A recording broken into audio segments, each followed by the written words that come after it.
वफाकी दारुल हुकूमत में प्रेस कॉन्फ्रेंस करते हुए वजीर आज़म शाहिद खाकान अब्बासी का कहना था कि मुस्लिम लीग नून की हुकूमत में 111 गैस के नए ज़खायर दरियाफ्त किए गए हैं। तापी मंसूबे के हवाले से बात करते हुए शाहिद खाकान अब्बासी का कहना था कि इस मंसूबे पर तेजी से काम जारी है और पाकिस्तान को 2020 में तापी मंसूबे से गैस की फराहमी शुरू हो जाएगी। वजीर आज़म ने बताया कि LPG की मुल्की पैदावार में 100% इजाफा हुआ।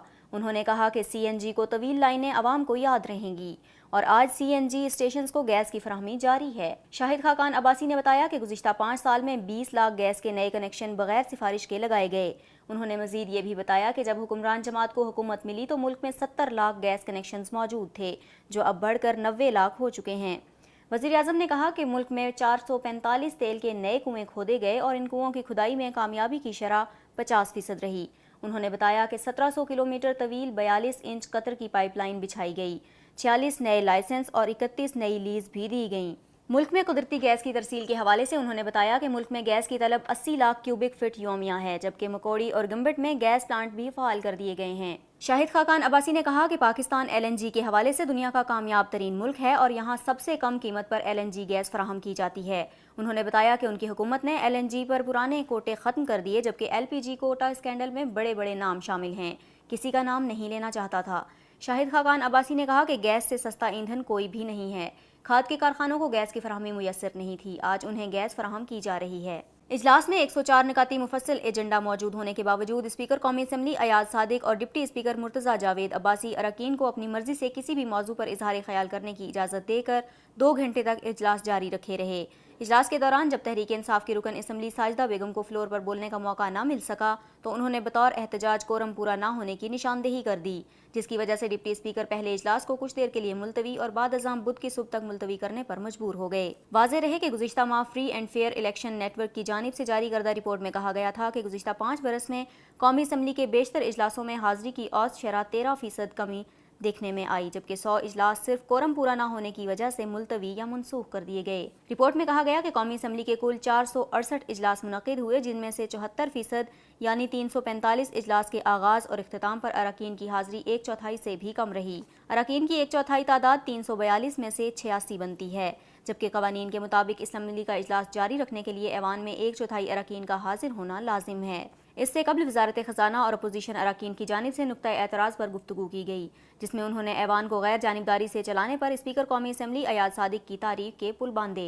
सबसे हैरान कुन तबसरा पाकिस्तान तहरीक इंसाफ के रुकन शहरियार आफरीदी ने किया। उन्होंने तहरीक इंसाफ के साथ एहतराम से पेश आने पर स्पीकर की तारीफ की। उन्होंने ऐवान को बताया कि लाहौर में होने वाले ज़िमनी इंतखाबात के दौरान उन्होंने स्पीकर के आबाई हल्के में उनके खिलाफ घर घर जाकर मुहिम चलाई, ताहम फिर भी स्पीकर कौमी असम्बली ने उनके साथ अच्छा सलूक किया। शहरियार आफरीदी ने स्पीकर अयाज सादिक को मुखातिब करते हुए सलामी पेश की और कहा कि सियासी इख्तलाफात के बावजूद स्पीकर का रवैया उनके साथ अच्छा रहा। इजलास में नुक्ता एतराज़ पर बात करते हुए जमीयत उलमाए इस्लाम फे के रुकन आयशा नासिर ने मरदमशुमारी के नताइज पर तहफ़्फ़ुज़ात का इजहार किया, जिसमें मसीही बरादरी की आबादी में कमी को जाहिर किया गया। उनका कहना था कि हम मरदमशुमारी के नताइज को मुस्तरद करते हैं। जस्टिस आमिर फारूक ने वफाकी दारुल खिलाफा की हल्का बंदियों के खिलाफ पिटीशन को ECP के नुमाइंदे की जानिब से अदालत को बेज़ाब्तियों को खत्म करने की यकीन दहानी कराने के बाद खारिज कर दिया। इस्लामाबाद हाई कोर्ट ने बहावलपुर, रहीम यार खान, चकवाल, बटग्राम और हरीपुर के हलकों के हवाले से फैसला भी महफूज कर लिया। जस्टिस आमिर फारूक का कहना था कि दीगर हलकों में जिन कवायद को मद्देनजर रखते हुए हल्का बंदियां की गईं, उन्हें अजला में भी हल्का बंदियां करते हुए मद्देनजर रखा जाना एक सवालिया निशान है। अदालत ने ECP को केसेस के हवाले से फैसला करने का कहा और चीफ इलेक्शन कमिश्नर को मामले पर तमाम स्टेक होल्डर्स को कानून के मुताबिक शामिल करते हुए फैसला करने के अहकामात जारी किए। इस्लामाबाद हाई कोर्ट में दीगर 20 हलकों से मुतल्लिक 37 पिटीशंस की समाअत कल होगी। हल्का बंदी एक्ट 1974 के तहत कौमी और सूबाई असम्बलियों में मरदमशुमारी के बाद इंतखाबात के लिए नई हल्का बंदियाँ की जाएंगी। गुज़िश्ता साल होने वाली मरदमशुमारी के बाद होने वाली हल्का बंदियों के खिलाफ सिर्फ इस्लामाबाद हाई कोर्ट में 108 पिटीशंस दायर की गई थीं। इन पिटीशंस में पाकिस्तान मुस्लिम लीग नून, पाकिस्तान पीपल्स पार्टी, पाकिस्तान तहरीक इंसाफ और दीगर ने एतराज़ात उठाते हुए कहा था कि ECP की जानिब से की गई हल्का बंदियाँ सियासी बुनियादों पर की गई हैं। पिटीशनर्स का कहना था कि हल्का बंदियाँ करते हुए तमाम स्टेक होल्डर्स को भी शामिल किया जाना चाहिए। पाकिस्तान की कानून साज तरक्की और शफाफियत के इदारे की जानिब से जारी करदा इंतखाबात से कबल जायजा रिपोर्ट में मौसूल शुदा अदादोशुमार में 2 पैमाने इंतहाई गैर शफाफ पाए गए। इन पैमानों में एक सियासी जमातों और उम्मीदवारों के मुकाबले के लिए फौज की गैर जानिबदारी का तासुर सबसे ज्यादा गैर शफाफ पाया गया और इसका स्कोर 33.4% रहा। इसी तरह दूसरे पैमाने में रियासती इदारों और ज़ाती मफादात के असर रसूख से निजी मीडिया की आज़ादी का स्कोर 37.8% रहा। اس حوالے سے جب پلڈیٹ کے حکام سے رابطہ کیا گیا تو انہوں نے بتایا کہ اس اسکور کا مطلب یہ ہے کہ ان کے 60% سے زائد تجزیہ کاروں اور ادارے کے ارکان کا یہ ماننا ہے کہ انتخابی عمل کے دوران فوج غیر جانبدارانہ کردار ادا نہیں کرتی اور نجی میڈیا ریاستی اداروں اور ذاتی مفادات کے اثر و رسوخ کے تحت کام کرتا ہے۔ پلڈیٹ کی جانب سے جاری کردہ جائزہ رپورٹ میں انتخابی عمل سے قبل شفافیت کا اسکور 11 نکاتی فریم ورک پر محیط ہے، جس میں اسے 100 میں سے کل 51.5% اسکور موصول ہوئے۔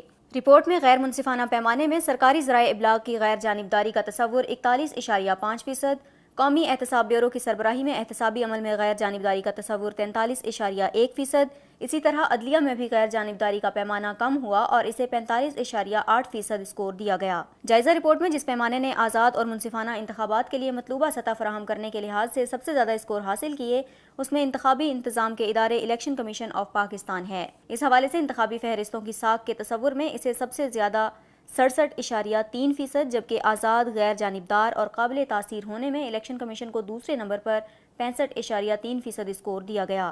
رپورٹ میں تیسرے نمبر پر سب سے زیادہ جس کی اسکورنگ رہی وہ انتخابی عمل کے لحاظ سے حلقہ بندیوں کا عمل تھا اور اسے 11 نکات میں سے تیسرے درجے پر سب سے زیادہ 64% اسکور موصول ہوئے۔ یہاں یہ بات قابل ذکر ہے کہ ان 11 نکاتی فریم ورک میں سے صرف 3 پیمانے ایسے رہے جو منصفانہ عمل کے اسکور میں شامل ہوئے ہیں، تاہم کوئی بھی پیمانہ 81 سے 100 تک کے درمیان اچھا اسکور حاصل کرنے میں ناکام رہا۔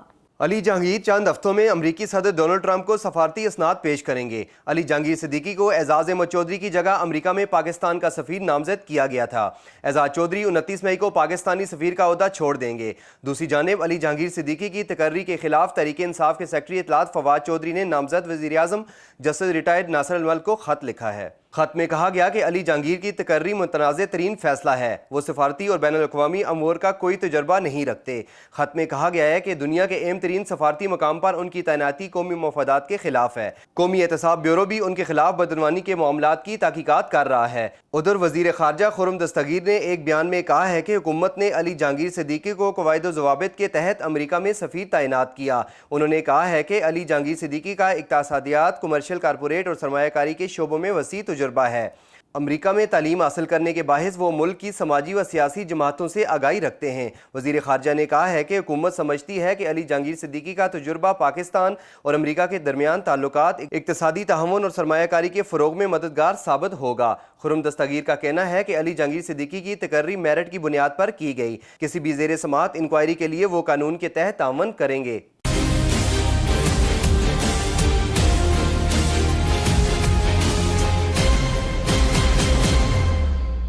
Please subscribe to Humsab TV and hit the notification icon on the screen to get the latest updates of our channel. Thank you for watching Humsab TV.